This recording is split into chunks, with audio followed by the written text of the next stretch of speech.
only one I need. I turn to you and you are always there. In troubled times it's you I see. I put you first, that's all I need.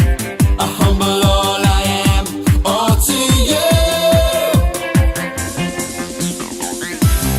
One way, Jesus, you're the only one that I could live for. One way, Jesus, you're the only one that I could live for. You're the only one, you're the only one, you're the only one that I could live for. You're the only one, you're the only one, you're the only one that I could live for. You were always, always there, every how and everywhere. Your grace abounds so deeply within me. You will never ever change. Yesterday, today, the same. Forever till forever means no end. One way, Jesus, you're the only one that I could live for. One way, Jesus, you're the only one that I could live for. One way, Jesus, you're the only one that I could live for. One way, Jesus, you're the only one that I could live for. Are you having fun? Well, what we're gonna do now is we're all gonna get down nice and low. That's it, how low can you go? And we're gonna sing, you are the way, the truth and the life. Come on, let me hear ya. You are the way, the truth and the life. We live by faith and not by sight for you. We're living all for you. Up a bit higher. You are the way, the truth and the life. We live by faith and not by sight for you. We're living all for you. You are the way. You are the way, the truth and the life. We live by faith and not by sight for you. We're living all for you. You are the way, the truth and the life. We live by faith and not by sight for you. We're living all for you. One way, Jesus, you're the only one that I could live for. One way, Jesus, you're the only one that I could live for. One way, Jesus, you're the only one that I could live for. One way, Jesus, you're the only one that I could live for.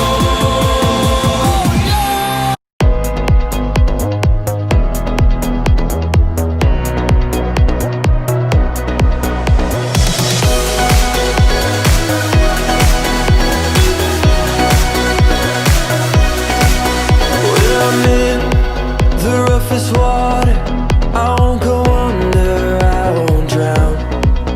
When I'm in over my head, I know that you won't let me down. When I'm broken and down to nothing, I know that you are always up to something good.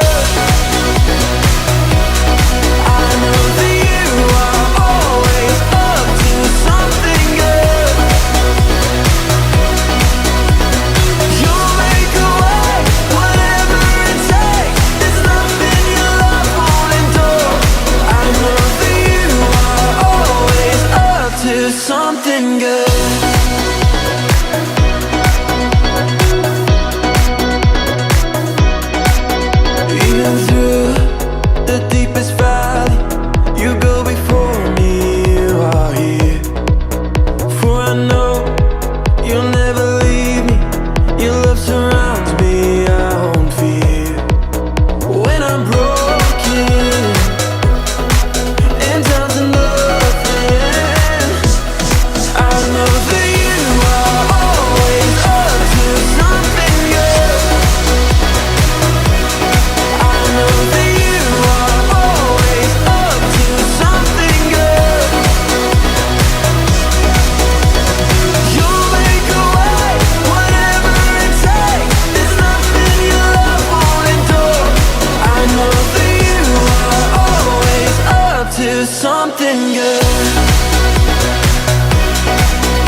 What's up, everybody? My name is Jacob, and today I want to talk to you about creativity.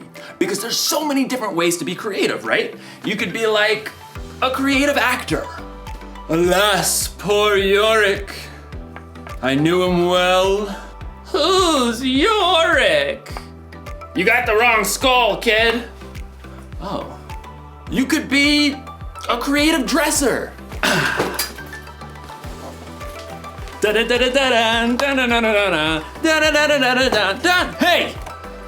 You could be like a creative, I don't know, scientist? But most of the time when you hear the word creativity, you think of something like this. A work of art. Or maybe you think of something like this. Wonder what's got him so anxious. Oh! Oh! Ugh, ewy. In today's story, you're going to hear about the very best creation of all time. Actually, it's the very first creation of all time.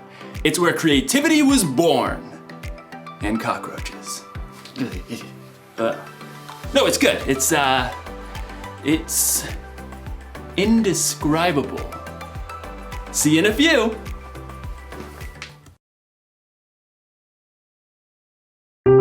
The Bible. It's 66 books of history, stories, letters, and poetry that fit together to form God's one big story. The epic adventure of how He created us and loves us so much that He made a way to rescue us. As we travel through the Bible, from Genesis to Revelation, we discover people who met God and found their lives changed forever. Now, for an amazing story, inspired by the book of Genesis, chapters 1 and 2. In the beginning, the very beginning, before the first breath, before the first flash of color, before the first moment in time, there was nothing. Nothing. Nothing except God. But when God saw nothing, He saw a blank canvas. He saw the perfect backdrop for a work of art beyond imagination. So, God created. From absolutely nothing, He brought forth the heavens and the earth. But there was no shape or form. God's Spirit hovered over the dark emptiness. Then, God called out, "Let there be light." Brilliant light shattered the darkness like golden trumpets on a still morning. Bright rays shimmered and danced in all the hues of the rainbow. God saw the light was good. He divided the light from the dark, calling the light day and the darkness night. Evening and morning together shaped the very first day of all time. Then God said, "Let there be a huge space between the waters. Let it separate water from water." By His words alone, God shifted the waters, leaving a vast arching space above, the sky. Evening and morning rolled past, the second day. God lifted His voice again. "Let the water under the sky be gathered into one place. Let ground appear." Dry land shrugged its way out of the water. Islands and vast continents and gritty deserts and towering mountains. God called the dry ground land, and He called all the gathered waters seas. But God had even bigger plans for this day. "Let the land produce plants, and let there be trees on the land." In moments, tall grasses unfurled across the plains, and giant redwoods shot up from the dirt. Flowers and grapevines and carrots and corn sprouted and flourished. God saw that all of it was good. That evening and morning closed out the third day. "Let there be lights in the huge space of the sky. Let them separate the day from the night." At the sound of God's voice, the blazing sun exploded into being. The silvery moon spun out. Stars and galaxies flooded into space, filling the universe. Pew, pew, pew. God set the sun to rule the day, and the moon to rule the night. And God saw it was good. That evening and morning made up the fourth day.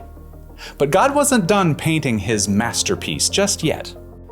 Let the seas be filled with living things. Let birds fly above the earth and across the huge space of the sky. Instantly, the seas and rivers and ponds writhed with dolphins and octopi, salmon and minnows. Eagles soared and bluebirds nested, while ostriches stretched their long necks. God saw they were good. That evening and morning formed the fifth day. But God kept working on his creation. Let there be livestock and creatures that move along the ground and wild animals. At once, animals of every kind appeared. Elephants thundered through the forests, and squirrels darted up tree trunks. Monkeys chattered, and pigs rolled happily in the mud. God saw it was all good. But he had one more creation in mind. Let us make human beings so that they are like us. Let them rule over the fish and the birds. Let them rule over all the animals. Then, with his own hands, God formed the very first man and the very first woman, Adam and Eve. I'm me. And you are you. And this place? It's beyond words. Unlike the animals, God made people in his image to reflect him. Have children and fill the earth. Rule over the fish and the birds and every living creature. I am giving you every plant on the earth for food. God looked over everything he had created and saw that it was very good. That evening and morning were the sixth day. And on the seventh day, God rested. I mean, his work was finished. His glorious creation was complete. But because God had formed people in his image, they too could reflect his imagination and creativity. The possibilities ahead of them were endless.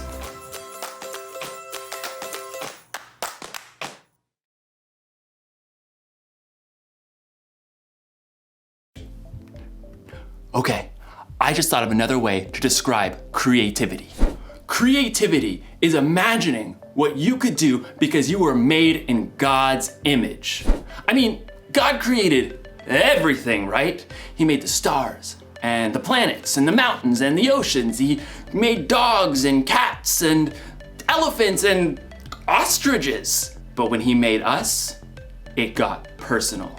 God made us so that we think and feel and act tiny bit like him. We are made in his image. So check it. Imagine looking at yourself in a mirror. That's what God is like. And no, I'm not saying that he has the same hairstyle or eye color, but look a little bit closer. There's imagination behind your eyes. You have a smile that could encourage someone when they're feeling down. And your hands that could help someone lift a heavy load. Ugh. All right. There's no limit to what God can do through you. That's because there's no limit to God's creativity. That's the one thing to remember today.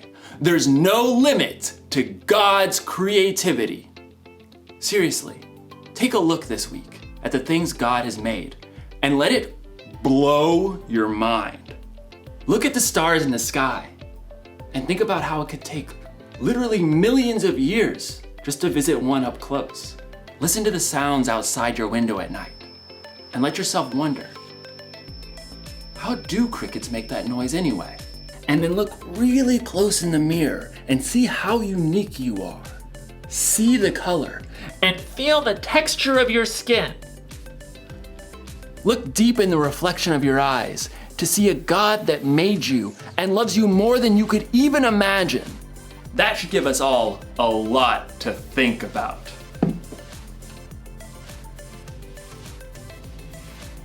No wonder this guy's a statue. He's thinking about God's creativity. Dude.